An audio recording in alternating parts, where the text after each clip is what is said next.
आपने हुर्मुज़ जो कि शुरू में अगर देखा जाए तो उस तरह से बात नहीं हो रही थी आपने हुर्मुज़ की, लेकिन अब अगर देखा जाए ईरान अमेरिका कशीदगी में आपने हुर्मुज़ एक मरकज़ी अहमियत इख्तियार कर चुकी है।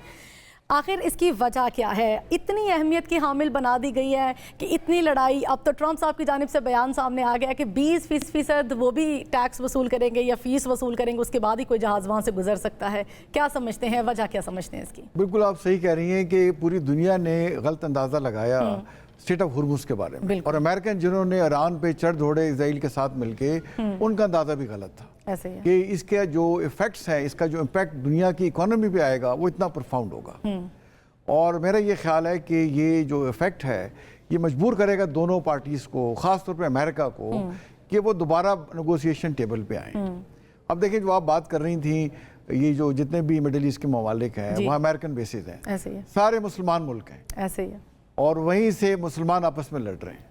बिल्कुल, और इजराइल भी यही चाहता था, वो चाहता यही था कि ये तो, आपस में इनकी ना बने और आपस में इनकी लड़ाई शुरू हो जाए। तो ये मुसलमान ममालिक आपस में लड़ रहे हैं, और ये जो गेम प्लान है उसको ये सक्सीड कर रहे हैं, जो अमेरिका का और इजराइल का है, बजाय इसके कि ये आपस में इत्तेहादी और यकजानी का मुजाहरा करें, आपस में ये चढ़ दौड़ें। अब देखें कि GCC के 6 ममालिक हैं, तो 7 तारीख से जो सीज़ फायर वायलेशन शुरू हुआ, ईरान ने तमाम 6 के 6 GCC ममालिक को हिट किया है, और कतर के LNG टैंकर को मारा, उसके बाद सऊदी अरब क्रूड ऑयल को उसको शिट किया, और उसके बाद ओमान के उसको एक शिप को हिट किया, और बहरीन, कुवैत, कतर में टारगेट्स को एंगेज किया।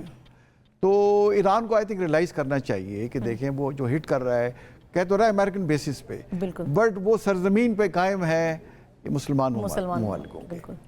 तो अमेरिका तो वहाँ से 12,000 किलोमीटर दूर बैठा हुआ है, ऐसे ही है, और उसने डिस्टेंट ब्लॉकेट लगा दिया है। 2 उसके बहरी बेड़े वहाँ मौजूद हैं। ईरान के 3 जहाज पकड़ के बैठा है अभी भी, वो आदमी तो छुड़ा के पाकिस्तान ने उनको दे दिए। 3 जहाज आज भी अमेरिका के कब्जे में है, 4 उसने डिसेबल किए हुए हैं। तो ईरान के पास तो अमेरिका को कोई जहाज नहीं है, कोई नहीं पकड़ सके, ना उसको डुबो सके। स्ट्राइक किए हैं, स्ट्राइक करके डैमेज वगैरह किया हुआ है। तो मेरा ख्याल है कि जो कंपल्शन दोनों की है, जितना भी लड़ेंगे आपस में, अल्टीमेटली बातचीत करेंगे तो एक फ्रेमवर्क जो इस्लामाबाद MOU है उसी पे इनको आना पड़ेगा। बिल्कुल। तो मैं ये समझता हूँ कि पाकिस्तान इंशाल्लाह जो दोनों ताकतों से बातचीत कर रहा है और बेटर सेंस प्रिवेल करेगी, ये जंग ज़्यादा मेरे अपने असेसमेंट में तूल नहीं पकड़ेगी। मैक्सिमम भी गई तो हफ्ता 10 दिन से ऊपर नहीं जाएगी। इन्हें वापस बातचीत पे आना होगा। मैं ट्रंप भी अफोर्ड नहीं कर सकता। इसका जो इकोनॉमिक इम्पैक्ट है पूरी दुनिया के हर शख्स पे इसका इम्पैक्ट है, और अमेरिका में भी है। अमेरिका में मिड टर्म इलेक्शन आ रहे हैं, 3 नवंबर डेट अनाउंस हुई है। पहले उनसे वो सवाल कर रहे थे, और अब दोबारा जब उसका इम्पैक्ट वहाँ पे आएगा, तेल की कीमतें देखें, जब ये जो हमने MOU कराया इनके साथ, तो 6 तारीख से पहले $72 पे पर बैरल आ गया था, जो 28 फरवरी से पहले रेट था उसी पे आ गया था। शिप तो कम आ जा रहे थे, बट बड़े शिप टैंकर आ रहे थे जो ज़्यादा तेल को स्ट्रेट ऑफ हुर्मुज़ से लेके निकल रहे हैं। और ईरान को ये रियलाइज़ करना होगा कि भाई उसका जो ये 21 नॉटिकल माइल के इलाका है, 10.5 किलोमीटर तुम्हारा है, तो 10.5 किलोमीटर तो ओमान का है। तो वहाँ से अगर अमेरिका उनके साथ वहाँ से रास्ते खोल देता है, अभी भी आज की भी रिपोर्ट है कि 10 से 12 शिप क्रॉस कर रहे हैं, तो फिर आप क्या करेंगे?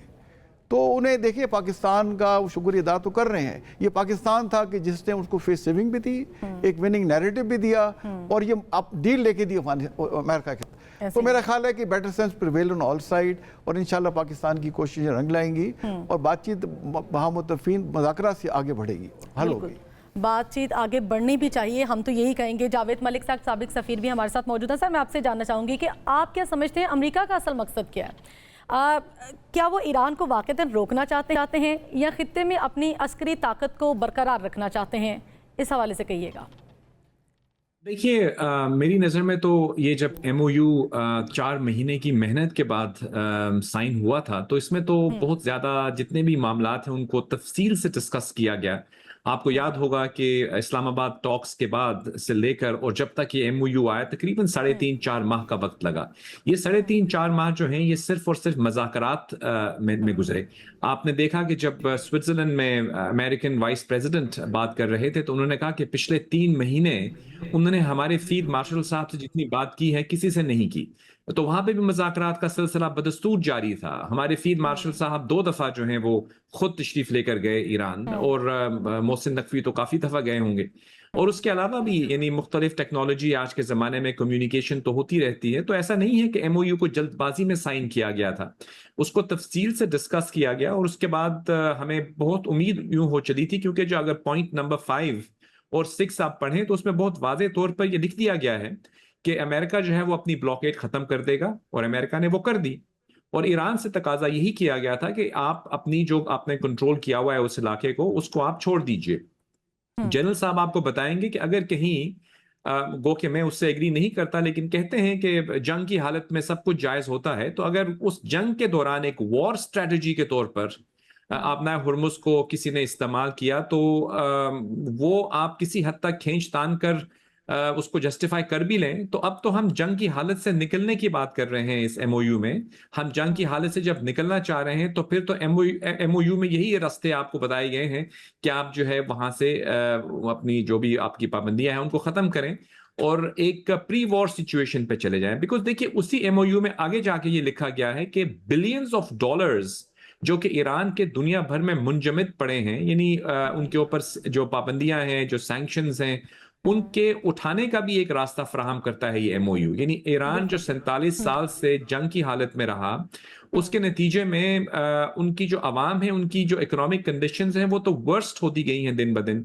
अब अगर उनके लिए इकोनॉमिक सैंक्शंस हट जाती हैं, उनको तेल एक्सपोर्ट करने की इजाजत मिल जाती है, और वो दुनिया के अंदर एक ट्रेडिंग पार्टनर बन के उभरते हैं, तो वो तो एक इकोनॉमिक पावर बन सकते हैं। तो इस हवाले से बहुत हद तक ये जो हमारी तरह के स्टूडेंट्स हैं डिप्लोमेसी के और यकीन रखते हैं डिप्लोमेसी में, वो समझ रहे थे कि ये एक बहुत अच्छा रास्ता फराहम हो रहा है। और बल्कि अमेरिका में अगर आप जाएं तो वहां पे मौजूद जो मुबस्सिरीन हैं, वो तो प्रेसिडेंट ट्रंप को तनकीद कर रहे थे कि आप ये कैसे एमओयू साइन करके आ गए हैं, ये तो ईरान के फेवर में है। उसके बावजूद बहुत ताज्जुब उस वक्त हुआ जब हमने देखा कि अपना हुर्मुज के अंदर शिप्स को टारगेट कर दिया गया ईरान की तरफ से, और उनमें एक ऐसी मतलब बहुत शिप्स थी जिनमें कतर की भी शिप पर टारगेट किया आपने। कतर वो मुल्क है जो पाकिस्तान के साथ मिलकर मीडिएट कर रहा है। मैं एक दफा फिर आपको याद दिलाऊं कि स्विट्जरलैंड के अंदर जो लोग मौजूद थे, जेडी वैंस और हमारे प्राइम मिनिस्टर शहबाज शरीफ, फील्ड मार्शल के साथ जो चौथी शख्सियत थी वो वजीर आजम कतर के थे। The highest level of participation थी कतर की, वो वहां मौजूद थे। उससे ये जाहिर होता है कि वो तो इस पीस प्रोसेस में आपके साथ, यानी आपकी मीडिएशन में आपके साथ थे। तो उन पे हमला कर दिया गया, तो उससे बहुत ज्यादा जी तो तो अभी भी सालिसी उनकी की बिल्कुल पूरी हमला कोशिश कर रहा है। बिल्कुल। हालांकि हम जानते हैं कि वहां पे जो अमीर कतर के वालिद हैं, उनकी अभी ही वफात हुई है और वो 100 की हालत में भी हैं, लेकिन उसके बावजूद जो है वो अपनी एफर्ट्स जारी रखे हुए हैं। बिकॉज ऑफ कोर्स हम ये समझते हैं कि इस खित्ते में अमन स्टेबिलिटी के लिए बहुत जरूरी है कि ये मसला जंग की तरफ दोबारा ना जाए। लेकिन ऑब्वियसली हमारे समझने से या मीडिएटर्स की एफर्ट्स से तो सब कुछ नहीं होगा। ये तो तभी होगा जब वो दो फरीक जो आपस में दस्तो गिरेबा हैं, लड़ रहे हैं, वो इस चीज को समझें। हम उम्मीद करते हैं कि वो इस चीज को समझेंगे। लेकिन फिलहाल जो ऑन द ग्राउंड सूरत हाल है वो तो कशीदगी की तरफ बढ़ रही है। देखिए ईरान को भी सोचना पड़ेगा कि उनके सामने एक रास्ता है कि वो अपने मुल्क को इकोनॉमिक पावर बना सकते हैं। इकोनॉमिक प्रॉस्पेरिटी के रास्ते उनको फराहम किए जा रहे हैं। अगर आप उसको छोड़ के वो सिर्फ जंग के रास्ते पे जाएंगे तो उससे मजीद तबाहाली ना सिर्फ उनकी होगी, बल्कि इस खित्ते में भी एक वॉर का हिस्टेरिया, मतलब वॉर की एक सिचुएशन है जिसकी जो इकोनॉमिक इम्पैक्ट है वो तो तमाम इलाकों पे हो रहा है, बेशमूल चाइना पर। चाइना जो है ठीक है, उसके पास स्ट्रेटेजिक रिजर्व्स काफी हैं तेल के, लेकिन बहरहाल उसके लिए हो, बाकी तमाम मालिक के लिए, मुझे और आपको भी इसका इम्पैक्ट फेस करना पड़ेगा हमारे मुल्क में, जब अगर खुदा ना खास्ता मजीद तेल की कीमतें बढ़ जाएं। तो इन तमाम चीजों को जहन में रखते हुए हम उम्मीद यही कर रहे थे, बल्कि काफी हद तक यकीन था कि ये मामला आगे बढ़ेगा। लेकिन अभी भी उम्मीद जिंदा है, लेकिन हालात जो हैं वो थोड़े से कशीदा नजर आते हैं, क्योंकि आप देख रहे हैं कि हमले जारी हैं। सऊदी अरेबिया पे भी हमला किया गया, और हम ये भी जानते हैं, जनरल साहब आपको बताएंगे कि पाकिस्तान का तो डिफेंस पैक्ट है सऊदी अरेबिया के साथ, और खुदा ना खास्ता ऐसी सिचुएशन डेवलप हो तो पाकिस्तान के लिए भी फिर मुश्किल ना पैदा हो कि ऑब्वियसली आप डिफेंस पैक्ट में है वहां पे सऊदी अरेबिया।